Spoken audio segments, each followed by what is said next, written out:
welcome, everyone. This is last episode of February. Actually, February has 2 more days. It's a leap year. So for those of you who are celebrating your birthday on February 29th, happy birthday. Happy to have Marisol Maloney, Secret Squirrel. And I was kind of like, before this started, I was like, Secret Squirrel Hunter is like such a tongue twister, for sure. And we also wanted to chat a little about the things you do for the military, because since I've started at Lee Harrison, I've actually found a lot of people that have the military experience, and they're not really sure the best way to portray it on their resumes and in their experience. So, how have you found the job market so far this year in terms of the types of people that are looking for jobs? Is it the same sort of thing that we had before, the inability to kind of put themselves out there or promote themselves? Yes, it's constant. Every day I'm being reached out by transitioning service members or veterans that don't know how to translate their skills. And it's actually very easy for me to translate. And maybe it's because I had like three different jobs while I was in the military. I started in the aviation community, then I went to the medical community, then I went to the intelligence community, and then ended my career as a speechwriter for a four-star admiral. So writing for me comes easy, especially when I'm storytelling, when I'm telling someone's story on paper, and I enjoy it. And it's really easy for me to do that for people. But really, the common themes that I see often is everybody focuses on the responsibilities that they had in the military. In the Mhm. military, you could be, for example, I was a nurse, Right. but I had like 10 different jobs. They're called collateral duties in the Navy. I'm not sure if the other branches call it the same thing, but you have like different things that you're doing. So you're doing project management, program management, you're playing detective, you babysit a lot if you're in leadership positions. And so you do so many things outside of your regular job. And so when you put all of those things on paper, it looks like you weren't focused. And so it confuses recruiters, especially civilian recruiters, because they don't understand all the things that we can do. And you don't look specialized when a lot of us are specialized in one or two things usually. Um, so that's what I try to help transitioning service members and veterans focus on, like the actual skills that they want to continue to use. And I have them give me a job description, at least three or four, so I Right. can go from there and pull those skills that they have that align with that next job that they're trying to seek. So that part is very, very easy for me. And then I love when they have that aha moment, like, oh my God, Uh, I do have these skills. So a lot of it is people just get confused. They don't know how to express themselves on paper, but they have the skills. Everybody has transferable skills. I don't care who you are. I don't care if you were in infantry, you were special forces, nurse, corpsman, medic. I can help you translate your skills. It doesn't matter what you did in the military. It just depends on what you want to do next. And that's the hardest thing for a lot of service members. They don't know what they want to do next. So once they focus on what they want to do next, and it makes it a lot easier to write their resume. I think one of the things I've worked on too is you have different types of skills. You have the skills that you may have done at different jobs and things, but as you mentioned, the military, there's different types of skills that go along with it, whether you call it a core competency or an area of expertise or something else. And I like to push those closer to the top as part of it, because maybe you were in the military 10 years ago, or maybe you're doing something on the side. But a lot of those skills are very relevant because companies are looking for people who have specific mindset, whether it's a managerial or the ability to take charge of things. And I think what I find a lot of times is people don't see the best way to put themselves out there, like you said, because it's like it happened in the past. How is it relevant now? And that's a big challenge I see. And I get aha moments pretty much, similar to you, I would think. Yeah, they just need to focus more on what skills they want to use. And I always tell them read the job description. It tells you what they're looking for. In the military, we have standard operating procedures, SOPs that we go Right. by. The job description, treat it like an SOP. It tells you if it says must have certain qualifications, that means you must have those. If you're missing a few, just depends on the company. They may say, okay, but if it's like major core competencies they're looking for and you don't have them, you're going to get rejected. Right. And also the background I have is, I'm also a defense contracting recruiter. So I know how to read the job descriptions. I know what other contracting recruiters are looking for, and also how hiring managers think when they're looking at these applications and resumes. So I also bring that to the table and able to explain that to my clients, like, hey, you really need to meet these requirements. If you don't meet the requirements, you're not going to get this job. I'm very open and honest with them. Like, I don't sugarcoat anything. I don't just miraculously write them a Right. resume and say, "Oh, you meet these requirements." No, I tailor it to the job description as best as possible, and also while aligning their skills that they have to have. or else I'll tell them you probably won't get a call. So, what do you call when you call yourself a secret squirrel hunter? First of all, I want to do a couple of shout outs. Kingsley Scott says you are the best. I don't know if you've worked with Kingsley or not, or um, Part of my veteran tribe. I have a oh, tribe. really? I have a few tribes on LinkedIn. I have a veteran tribe, recruiter tribe, um, career coaches that I collaborate with, and other resume writers. So So, I have a so I know few. we talk a lot about in the career coach space about finding. A lot of people are looking for that person that doesn't exist, whether it's a job description or something else. And it's like that pink squirrel, pink unicorn, whatever you want to say. So, what do you mean by secret squirrel hunter when you say Well, that? I was in an intelligence community, so I was an intel analyst. And anybody that works in classified spaces are pretty much called secret squirrels. Okay. And I don't know if you remember the cartoon back in the day by Hanna-Barbera. It was called Secret Squirrel. He was a Okay. spy. So basically, if you do intelligence, anything that's classified, they call you a secret squirrel. And Okay. then I became a recruiter. So after I got out of the military, I got an intel job. I was an intel planner, and then I had to leave that role. And my company, Firebird, offered me a job as a recruiter. They said, "Hey, since you already have the background, you know what our clients are looking for, you know what the job entails, you're interested in recruiting for us." And I thought, yeah, let me try it. I never saw myself as a recruiter, but I've been enjoying it. And so that's why I'm a secret squirrel hunter now. So now Okay. I look for other secret squirrels for intel roles with our company. So I don't find people jobs. I know there's some misconception that I just find people jobs. No, no. We post them on our job site, and then you go and look at the job descriptions. And if they align with your skills, then you apply. And if you meet the requirements, then I will call you. If you don't, I will reject your application. So Michelle Daly is another one of my tribe from northern New Jersey, and her son apparently be joining, maybe joining the Navy.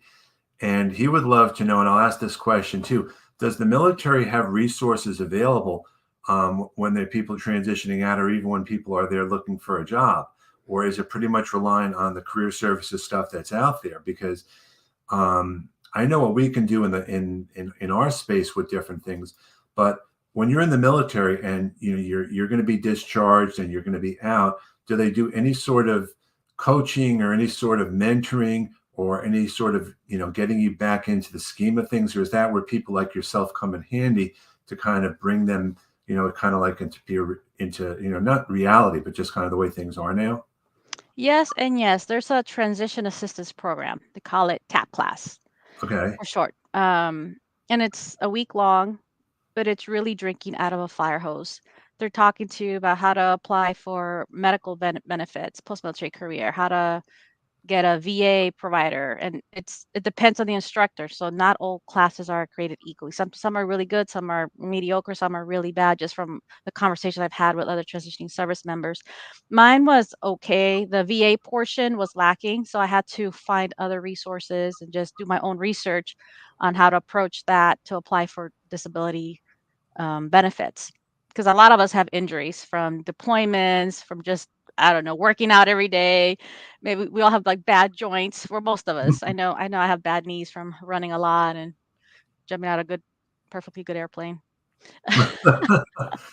Yeah, there's resources out there. For the Navy, there's a location called Fleet and Family Services. Most bases have them, or they're outside of bases. Mhm. And then they have USO services as well. And a lot of these programs, they bring them up during TAP class, but so many people don't really pay attention during this TAP class. It's more like a check in the box because you are required to attend this class before you get out. Mhm. And a lot of people, unfortunately, don't see how serious these classes need to be taken. And for me, what I did, I kept in touch with all of the instructors because you have a different instructor for each topic. I had to write a resume, a federal resume versus a regular traditional resume. And there's a big difference, and a lot of transitioning service members don't know the difference. So that's another reason why they may be getting rejected. They'll use a federal resume for a contracting job, and vice versa. They'll use a two-page resume for a federal job, and it's just different. The style is different, and the content is different.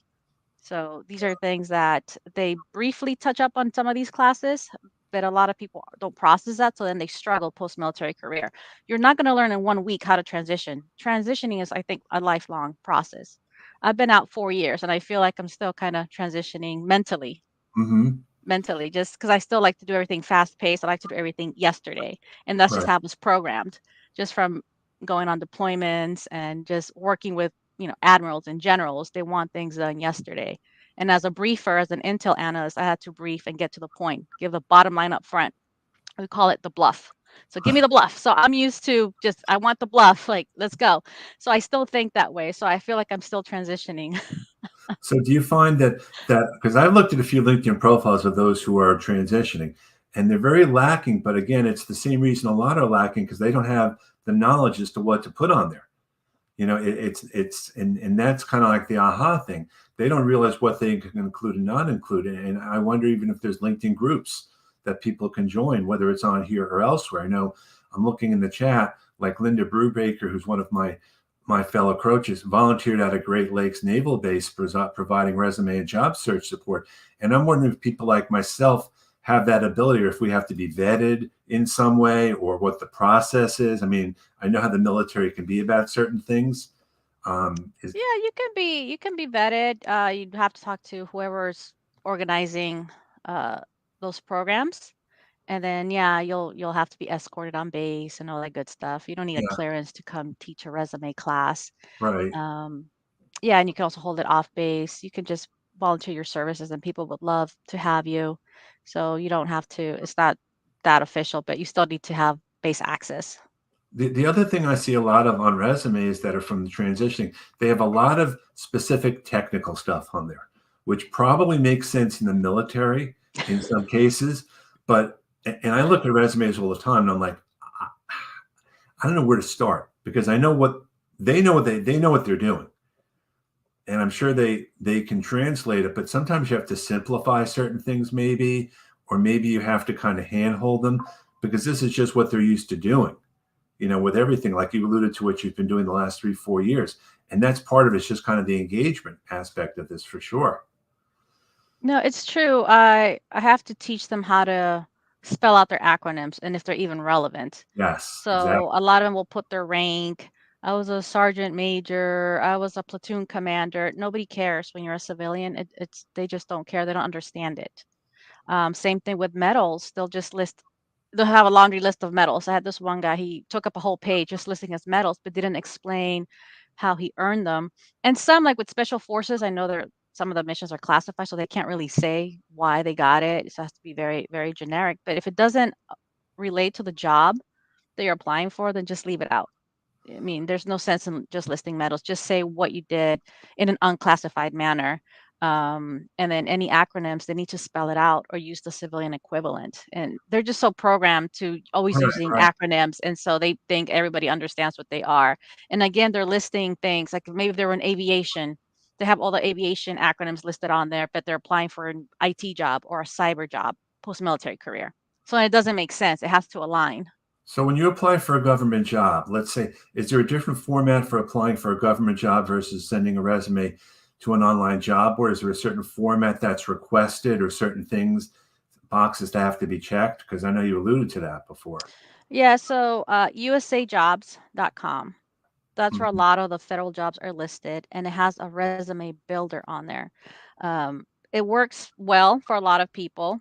Other people might say, "Oh, I don't like the format." That's fine, but it tells you like step by step. Here goes, write your name. And for federal jobs, for the resumes, they ask you for hours that you worked, and then what you got paid last.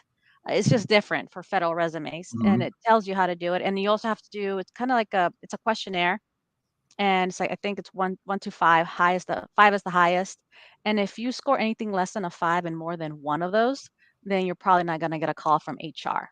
There is like no ATS per se. It's the HR department vetting all of these applications. And if you are saying that you're an expert, five is expert, then you need to show that on your resume as well. So you still have to tailor it, kind of like you tailor the Mhm. traditional resume. And also you have to look at the job, the classification of the job, and when it's open. There's a job vacancy that they call it, and it tells you it's open from this time to this time. You need to apply within that time frame. And I tell people apply as soon as possible because once they get enough applications, they're gonna close down the announcement. So as soon as you see that opening, don't wait till the last minute. because they can close it sooner than announced once they have And enough then, and applicants. then if there's a residency requirement there, let's say they're looking for one part of the country, do you have to be within that part of the country, or is it a possible, like, let's say it's a hybrid or remote? I know jobs are different outside the military. I mean, is that another thing that you could lose? Like, let's say it has to be in in Washington D.C. and you put United States on your resume. Is that going to be a deal breaker, or does that have to be very specific? It depends. It'll say on the job, on the vacancy, it'll say must be on site or this is a remote opportunity in the continental US. It Hmm. depends. It's always on in the verbiage. It'll tell you if it's okay, if it's a remote or if it's a hybrid. But a lot of them have been on site, depending on what it is. I know for a lot of the Intel jobs, it's mostly on site because you're working with classified data. You can't do classified work from your bedroom. It has to be on site. So you have to pay attention to the descriptions. Okay, so this is from Linda. Where do you recommend people list their military experience on their resume and LinkedIn? Should it be listed in the LinkedIn headline? Where should it be listed on the resume? And that's a question I get too, because I was actually doing a search before this to see who showed up where. So if you've been in the military, should that be part of the headline? That you were in the military? No, not necessarily. I mean, if you're looking for other veterans, you could say U.S. veteran, but no, you don't have to say I was a military whatever, but you can. I mean, I have it on mine, but I have it at the very bottom. I don't start with that. You want to start with whatever job you're seeking next. So if you're want to be a cybersecurity analyst, then say that cybersecurity analyst, and then what you bring to the table, and then you can say you're a veteran, But you which is could you fine. could you could put that in your about section too. I mean, as You can put your part of. bad section as well, yes, and so for your military service, most of the people getting out, the military is gonna be taking up all of the resume because that is their job. Those are their skills, so, yeah, you're gonna list that on your resume. Now if you have a break, like, say you've been out 10 years, you can have a separate section that says Because I've military actually service done on that there. in some of my resumes. I've had the current experience, and I've called it previous military experience just as a heading, just to get attention to it. Because again, you haven't lost that ability, but it may have been a while ago. And again, people want to see that because the skills are very, very relevant. I Mhm. think um, it's really what type of job you're looking for. And I think Exactly. one of the struggles I think most people have when I talk to people in the military is almost how to interview and how to kind of really set yourself apart, because it's a different structure. Like I said, what you were doing there, you got to do your bluff, Mhm. and a bluff is not an interview. Yes, I've also removed the military experience for some people's resumes because it was not relevant at all. So, for example, going back to me doing aviation Hmm. years ago, now I want to do Intel or any other job, anything non-related to aviation. Hmm. It has nothing to do with the new job, whether it's project management, unless some of the skills do transfer over. But I mean, if it's not relevant, then it's okay to leave out the military experience. And people panic, but I want them to know I'm a veteran. I mean, sure, but it's not gonna get you any brownie points. And in the application, when you fill out application, it'll say, "Are you a veteran?" And some will actually say, years of service. So you can put it in the application. So it does not have to go on the resume. What about if you put? I get a lot of resumes that have secret security clearance or something as part of the resume, and they leave it on there, and I'm not sure whether it's relevant or not. Again, because I don't know A, if it should be put on there, B, what's the value? Exactly. If the job requires a clearance, like for the Yeah. jobs that I recruit for, and I'm looking for a top secret SCI or secret clearance, if it's on the resume, it's very helpful, Hmm. especially when you're working with civilian recruiters. Just idiot proof it, put it on there. It's okay. Nobody's asking you, what do you know? I mean, some people get really ridiculous about putting their clearances on there. They're like, I don't know, it's a security violation. It's like, well, you're applying to a job that requires a clearance. So yeah, it's okay to put it on there. But if you're applying to roles that don't require it, it's not necessary to put that you have a top secret clearance. Veterans tend to think that it's going to impress the employer, like, oh, they have a top secret clearance. Let me talk to them. No, you still have to meet the requirements.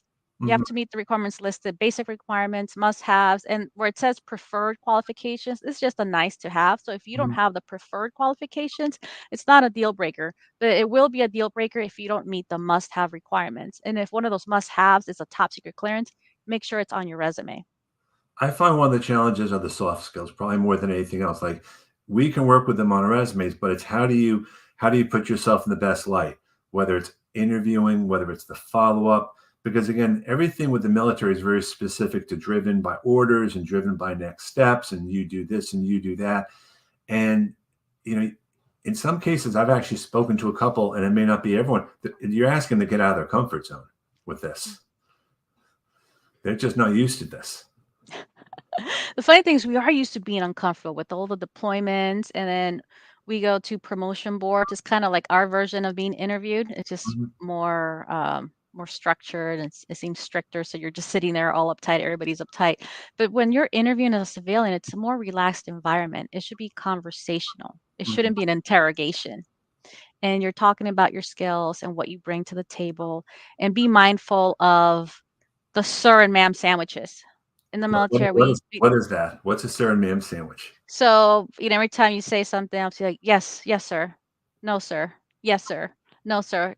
And then like the interviewer will say, "Hi, my name is Kenneth. So Mhm. we should call you Kenneth." But a lot of people will just call you sir. Sir, yes, sir. No, sir. And so it throws off the civilians. They're like, "Oh my God, this dude, this lady, what's going on with all these sirs and ma'ams?" So be mindful of that. Try to, mimic the body language of the interviewer. Try to use more civilian terminology. Try to Mhm. explain what you did in the military. So if you say I was a sergeant major, that's great, but explain to them what you actually did in that role. So you can say you're in a leadership role and you Mhm. led this many people in IT, in whatever it was, projects. So just explain it in civilian terminology as best as you can. So I think that's where a lot of people um, get in trouble during interviews. They're still using military terminology and acronyms. So watch those acronyms. And I also think they may not doing a lot of research. And I can relate to what Linda's here. One of my clients wanted to keep his military experience on his resume to demonstrate leadership skills, even though it was over 20 years ago. And his actual submarine experience had nothing to do with his roles in financial services. I mean, soft skills is fine, but is it in the job description? I always take it back to the job description. Right. Is the job description asking for leadership abilities? And some people want more recent. So if it was 20 years ago, it's probably irrelevant. They want more recent leadership experience. So I I would say go back no more than 10 years unless they're looking for someone that has 15 to 20 years experience. No, I would agree. I think a lot of times too, it's the methodology. Job search has changed, and it's different even now than 5 years ago. And it's just kind of people putting themselves out there. And you bring up a good point about the acronyms. Acronyms mean very little unless you're in that industry, and it's about accomplishments. What can you really do? And I think one of the challenges that we have, and it's every industry, is having the support. And LinkedIn and other things like it are really great, but having someone like yourself out there who can relate to it in a different way, it makes a big difference. Like I can speak to someone who came from my space, which is not the same as from your space because I have a different background. Mhm. Um, and there's also stressors and there's also other things that come into play. Even just dressing for interviews and just the mindset. I'm sure there's things I haven't really even taken so much for granted. No, you're right. I mean, we wear a uniform every day for however many years. I was in 20 years, and then all of a sudden you have to, dress more professional depending on the industry. So, as far as dressing professional, people will argue about it. What does that mean?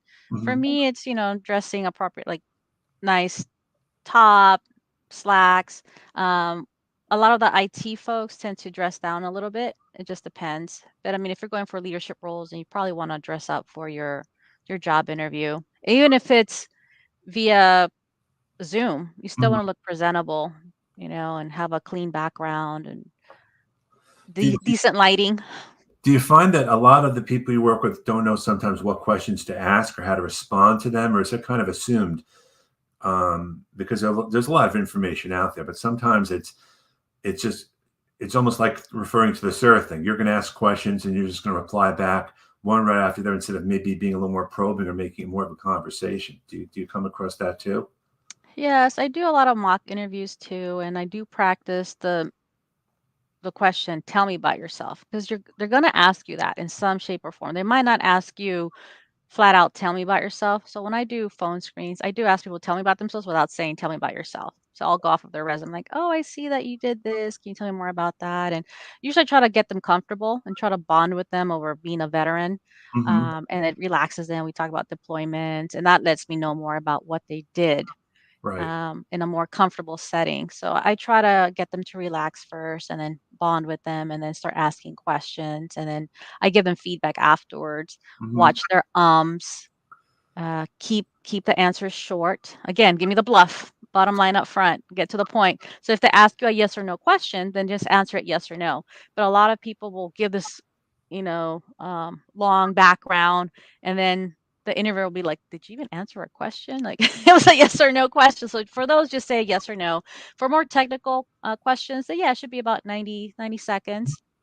It just again, it depends on the question, how much information they want, and they will ask you, to give more information if they want to know more. But remember to pause in between questions because a lot of people tend to be very long-winded, and that can be off-putting to the hiring manager. Because I've sat in some of these interviews, and I'm thinking, oh my goodness, this interview is not going so well because the person being interviewed is talking a lot and then not answering the question, or they start talking over the Hmm. interviewer, which is also bad form. So you need to be mindful about that. If you're a person that likes to talk a lot, be mindful of it, slow down, pause in between questions, and don't talk over interviewers. Now, do you find a difference whether it's driven by age or something else in terms of the types of people that interview? People that have been in the military, let's say 20, 25 years versus 5 years ago, different branches of the military, or is this kind of like a common theme, just having to the mindset, if that's even, the best way to put it? I've noticed that a lot, mostly with the males. Doesn't matter what branch of service, and it's usually the ones that have been in longer, like 20 plus years, whether they're senior enlisted or senior officers, uh, because it's the culture. You're a leader. You talk a lot. You lead. You do all this stuff, so you're used to being in control. And Okay. sometimes that can backfire during an interview if you're trying to take control of the interview. So don't do that. You're the guest, so calm down, calm down. Um, but yes, I see it mostly with the more senior Hmm. service members that've been in a while. Any branch of the military stand out to you as a better or worse one from a job search, or is it just For job search, I feel that, and maybe I'm just being biased, but I feel like the Navy and the Air Force does a better job about preparing their service members for the transition. The Army and the Marine Corps, I don't think they do that good of a job. Because a lot of the Army service members and Marines have reached out to me. They didn't even some of them didn't even go to the TAP class, or they were rushed, like they went through it, but they missed some classes because they were still working. So mhm. some are working till the very last day on active duty, which is unfortunate, that they're not allowed to really prepare and start to decompress and slow down. So it's unfortunate. So then they're in a world of hurt once they get out.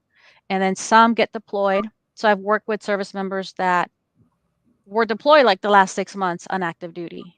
And now here they are out all of a sudden and they don't know what to do. They didn't get the resources. They just said, okay, thanks. Don't let the door hit you on the way out. And that's unfortunate. So I think we need to do better. All the branches need to do better. But I do feel that the Marine Corps and the Army um, needs to do even better. So what can we all do? Whether we're a job seeker, job coaches, or things. I mean, we definitely want to reach out, and as much as possible. I mean, we can definitely share our information and our expertise, and that's one of the reasons I wanted to have you on today, because you're coming from a different place than I am. And a lot of times, I'm not saying that in a negative way. I mean, you come from a Yeah. branch in an area where there's different challenges than people that have just lost a job within one industry and have to just go to another. And there's a different process for that. So how can we all help out best?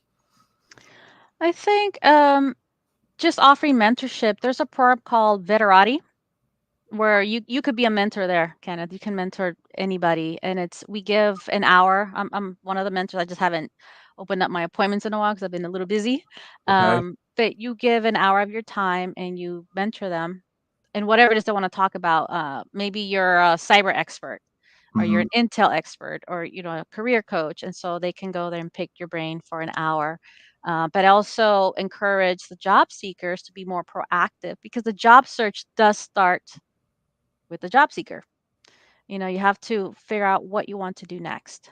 what kind of roles you're seeking, and then LinkedIn is great once you learn how to use it. I mean, Hmm. we all start with 0 followers. I didn't know about LinkedIn really when I was getting out. They briefly talked about it during the TAP class, but I didn't really understand it, and they didn't do that great of a job explaining, like, all the features and how it works.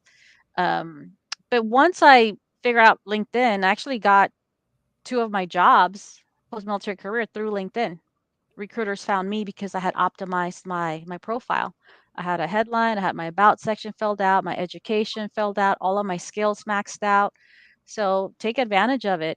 And I had the free version at the time. Now I have premium. So even with the free version, recruiters will find you. And Right. also, the more active you are, like if you uh, comment on people's posts, that helps. And also try to do informational interviews. Reach out to certain people. I mean, make sure that they're active. If they're not active, they're less likely to reply. But I know if someone, reaches out to you, I know you eventually reply to them because you probably get a lot of messages.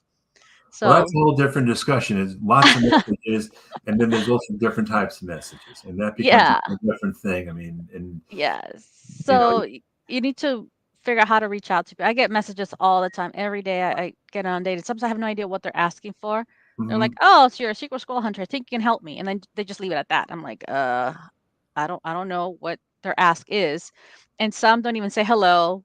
They're like, mhm. "Here's my resume." I'm like, okay, again, I don't know what you want me to do with this. So, um, yeah, be strategic in your approach when you're reaching out to people. If you want an informational interview, maybe you see someone that um, I don't know, works at Apple. You want to work at Apple, so you can reach out to them, say, "Hi, I'm Marisol. I just transitioned out of the military, and I'd like to know more about the organization you work for. Would you have some time to let me know?" However you And want to word it. I do However the you want to same word it. thing. Like I'll say with the first connection, a lot of times, tell me what you want, and I'm happy to make an introduction. But I have to have some sense of what you want, Mhm. not like, I mean, not like being generic, because it's not. It's my reputation on line too. I mean, to some extent, not that I'm not willing to help.